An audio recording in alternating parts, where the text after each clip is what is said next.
এইখন মোৰ পঢ়াশালী ২০ নং ভূঞাচুক প্ৰাথমিক বিদ্যালয়।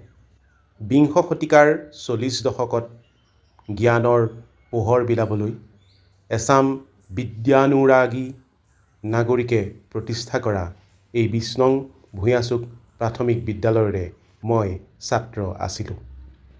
সোঁৱৰণিৰ জলঙায়েদি জুমি চাই দেখিছোঁ এদিন দেউতাৰ আঙুলিত ধৰি এই বিদ্যালয়খনতে প্ৰথম শ্ৰেণীত নামভৰ্তি কৰিছিলোঁ। কেনে আছে মোৰ মৰমৰ বিদ্যালয়খন? নমস্কাৰ। সাম্প্ৰতিক সময়ত এটা অতিকে চিন্তনীয় বিষয়ৰ সম্পৰ্কত আজি আলোচনা কৰিবলৈ ওলাইছোঁ। ইতিমধ্যে আপোনালোকে মই অধ্যয়ন কৰি অহা প্ৰাথমিক বিদ্যালয়খন দেখিলে। এচাম বিদ্যানুৰাগী নাগৰিকে স্বাধীনতা যুদ্ধৰ সমসাময়িকভাৱে ভূঞাচুক অঞ্চলত প্ৰতিষ্ঠা কৰিছিল ২০ নং ভূঞাচুক প্ৰাথমিক বিদ্যালয়ৰ। আৰু এই বিদ্যালয়ৰ প্ৰাক্তন ছাত্ৰ হিচাপে মই গৌৰৱ অনুভৱ কৰোঁ। আৰু বৰ্তমান মই শিক্ষকতাৰ লগত জড়িত হৈ নিজে তাহানিতে পঢ়ি অহা বিদ্যালয়খনৰ ৰেহ-ৰূপ যেতিয়া উভতি চাবলৈ চেষ্টা কৰোঁ তেন্তে দেখিম অতীত আৰু বৰ্তমানৰ পৰিৱেশ পৰিস্থিতিৰ মাজত এই বিদ্যালয়খনে কিদৰে থিয় হৈ আছে।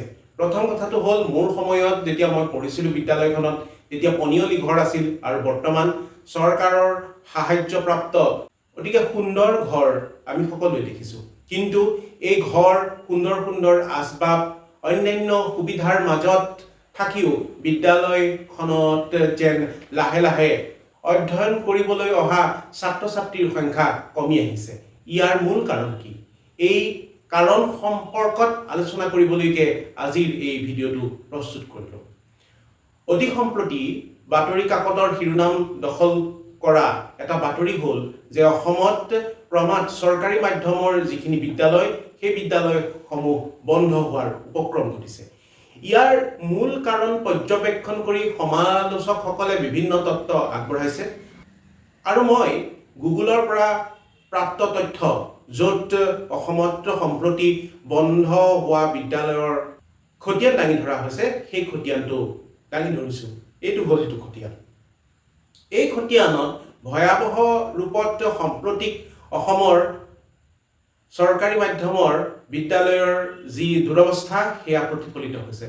এতিয়া আহোঁ এই দুৰৱস্থাৰনো কাৰণসমূহ কেনেকুৱা হ'ব পাৰে।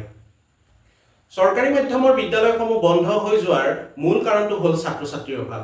এতিয়া প্ৰশ্ন হয়, ছাত্ৰ ছাত্ৰীনো চৰকাৰী মাধ্যমৰ বিদ্যালয়ত পঢ়িবলৈ নাহে কিয়? ইয়াৰ কাৰণে মূলতঃ দায়ী সাম্প্ৰতিক সময়ত অভিভাৱকৰ মানসিকতা। অভিভাৱকসকলে নিজৰ সন্তানক এতিয়া বিশ্বায়নৰ দৌৰত দৌৰাব খোজে। এই বিশ্বায়নৰ দৌৰত যি ডালপলীয়া দৌৰ আৰম্ভ হৈছে সেই দৌৰত অভিভাৱকসকল কেতিয়াও পিছ পৰি যাব নোখোজে। প্ৰতিজন অভিভাৱকে নিজৰ সন্তানক ভাল মানুহ হোৱাটো বিচাৰে। কিন্তু ভাল মানুহৰ সংজ্ঞা কি? ভালদৰে ইংৰাজী ক'ব পৰা, ভালদৰে টাই কোট জোতা মোজা পিন্ধি বিদ্যালয়লৈ ভাল গাড়ী এখনত অহা যোৱা কৰিব পৰাটোৱেই যেন বৰ্তমান ভাল ছাত্ৰ ছাত্ৰীৰ পৰিচয়ক। কিন্তু সেয়া জানো উচিত হৈছে?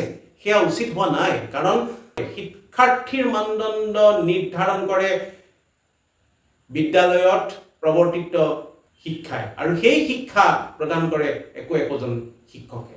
বৰ্তমান অসমত টেট পৰীক্ষা অনুষ্ঠিত হোৱাৰ পিছত বহু মেধা সম্পন্ন শিক্ষকে এই চৰকাৰী মাধ্যমৰ বিদ্যালয়সমূহত চাকৰি পাইছে আৰু তেওঁলোকে যি কৌশল, যি স্কিল ছাত্ৰ ছাত্ৰীসকলৰ ওপৰত প্ৰয়োগ কৰি প্ৰাথমিক শিক্ষাটো আগবঢ়াই লৈ যাব খুজিছে সেয়া সঁচাকেই অতি উৎকৃষ্ট মানৰ। কিন্তু সেই উৎকৃষ্ট মানদণ্ডৰ শিক্ষাৰ প্ৰতি যদি বৰ্তমান সময়ত অভিভাৱকসকল সচেতন নহয় তেন্তে অভিভাৱকসকলে এই কম প্ৰশিক্ষিত শিক্ষকৰ দ্বাৰা পৰিচালিত প্ৰাইভেট ইনষ্টিটিউশ্যনবিলাক, যিবোৰ বেচৰকাৰী মাধ্যমৰ শিক্ষানুষ্ঠান, সেই শিক্ষানুষ্ঠানবিলাকলৈ ঢাপলি মেলিব। দ্বিতীয় কথাটো হ'ল ইংৰাজী মাধ্যমৰ প্ৰতি দুৰ্বলতা।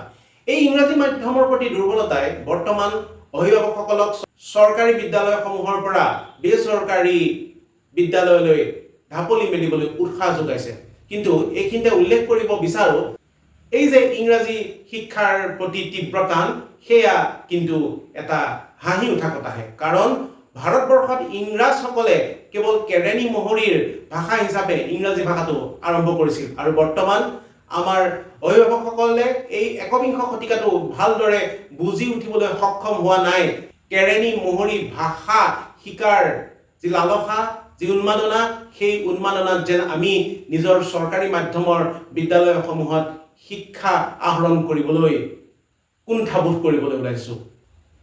গতিকে এই যি পাৰ্থক্য আহিছে চৰকাৰী মাধ্যম আৰু বেচৰকাৰী মাধ্যমৰ মাজত যি বৃহৎ পাৰ্থক্য আহিছে তাৰ মূল কাৰণ হৈছে অভিভাৱকসকলৰ পৰিৱৰ্তিত মানসিকতা। এইখিনিতে উল্লেখ কৰিব পাৰি যে বেচৰকাৰী মাধ্যমৰ উত্থানে চৰকাৰী মাধ্যমৰ বিদ্যালয়সমূহৰ ওপৰত যথেষ্ট চাপ আৰু প্ৰভাৱ পেলাইছে। এইখিনিতে মই মোৰ নিজৰ বিদ্যালয়খনৰ এটা উদাহৰণ দিব খোজো। বিষ্ণং ভূঞাচুক প্ৰাথমিক বিদ্যালয়খন ভূঞাচুক গাঁৱত অৱস্থিত আৰু প্ৰায় 100-150 ঘৰ মানুহৰ দ্বাৰা পৰিবেষ্টিত এই গাঁওখনৰ মাত্ৰ 5% মানুহেহে নিজৰ ল'ৰা ছোৱালীক গাঁৱতে থকা প্ৰাথমিক বিদ্যালয়খনলৈ পঠিয়ায়। এই প্ৰাথমিক বিদ্যালয়খনৰ প্ৰধান শিক্ষকেও আনকি নিজৰ সন্তানক বেচৰকাৰী মাধ্যমৰ বিদ্যালয়ত দিছে। এইখিনিতে এটা কথা মোৰ মনলৈ সদায় আহে যে চৰকাৰী মাধ্যমত শিক্ষকতা কৰা যিসকল শিক্ষক, সেই শিক্ষকসকলে কিয় নিজৰ সন্তানক চৰকাৰী মাধ্যমত নিদিয়ে? এইটো এটা ডাঙৰ প্ৰশ্নবোধক যে তেওঁ যিখন স্কুলত শিক্ষকতা কৰিছে বা তেওঁ যিটো পন্থাৰ দ্বাৰা নিজৰ পেট প্ৰৱৰ্তাইছে, সেই পন্থাটোৰ প্ৰতি তেওঁ নিজেই যেতিয়া আকৃষ্ট নহয়, তেতিয়া অন্য অভিভাৱকক কিদৰে তেওঁ আকৃষ্ট কৰিব যে আহক আপোনাৰ সন্তানক মোৰ বিদ্যালয়ত নামভৰ্তি কৰক বা মোৰ দৰে শিক্ষকে শিক্ষকতা কৰা চৰকাৰী মাধ্যমৰ বিদ্যালয়ত নামভৰ্তি কৰক বুলি তেওঁ কিদৰে অভিভাৱকক আশ্বস্ত কৰিব? গতিকে এনেধৰণৰ দুমোজাৰ মাজত চৰকাৰী মাধ্যমৰ শিক্ষা ক্ৰমাৎ নিম্নগামী হৈছে বুলি ক'ব পাৰি। আমি সকলোৱে এই কথা উপলব্ধি কৰা উচিত। বৰ্তমান চৰকাৰে যথেষ্টখিনি কাম কৰিছে চৰকাৰী মাধ্যমৰ বিদ্যালয়ৰ উন্নয়নৰ কাৰণে, কিন্তু যদি ল'ৰা ছোৱালীয়ে নাথাকে, যদি ছাত্ৰ ছাত্ৰীয়ে নাথাকে, তেন্তে কেৱল এটা আৱেগৰ বলতে জানো এখন শিক্ষানুষ্ঠান জীয়াই ৰাখিব পৰা যাব? কেতিয়াও নোৱাৰে। বৰ্তমান অসমৰ জ্বলন্ত সমস্যাসমূহৰ অন্যতম হ'ল চৰকাৰী মাধ্যমৰ বিদ্যালয়সমূহৰ প্ৰতি অভিভাৱকৰ বিমুখিকতা। শ্ৰদ্ধাৰ অভিভাৱকসকল, চৰকাৰী মাধ্যমৰ বিদ্যালয়ত বৰ্তমান যিসকল শিক্ষক কৰ্মৰত, প্ৰতিজন শিক্ষকেই অতি কৌশলী আৰু প্ৰতিজন শিক্ষকেই নিজস্ব দায়বদ্ধতাৰে আপোনালোকৰ সন্তানক পাঠদান কৰিব বিচাৰে। আহক আমি পুনৰাই চৰকাৰী বিদ্যালয়ৰ যি পূৰ্বৰ গৌৰৱোজ্জ্বল ইতিহাস সেয়া ঘূৰাই আনো। সকলোৱে আমি চৰকাৰী বিদ্যালয়ত নিজৰ সন্তানক অন্তৰ্ভুক্তিৰ কাৰণে উৎসুক হওঁ আৰু মই মাননীয় শিক্ষকসকলকো অনুৰোধ জনাওঁ যে তেওঁলোকে যেন নিজৰ সন্তানক চৰকাৰী বিদ্যালয়ত পাঠদান কৰাবলৈ আগ্ৰহী হয় আৰু সকলো পক্ষকে এই বিদ্যালয়সমূহত নামভৰ্তিৰ বাবে আহ্বান জনায়। ইয়াকে কৈ মোৰ নিজস্ব অভিমতখিনি ব্যক্ত কৰিলোঁ আৰু আপোনালোকেও এই ভিডিঅ'টোৰ যোগেদি আপোনালোকৰ অভিমতখিনি মোৰ কমেণ্ট বক্সত জনাব পাৰে। যদি ভাল পাইছে ভিডিঅ'টো সকলোৰে মাজত শ্বেয়াৰ কৰিব। লগতে নতুনকৈ যদি চেনেলটোৰ লগত সংযুক্ত হৈছে অনুগ্ৰহ কৰি চেনেলটো ছাবস্ক্ৰাইব কৰি দিব। ধন্যবাদ।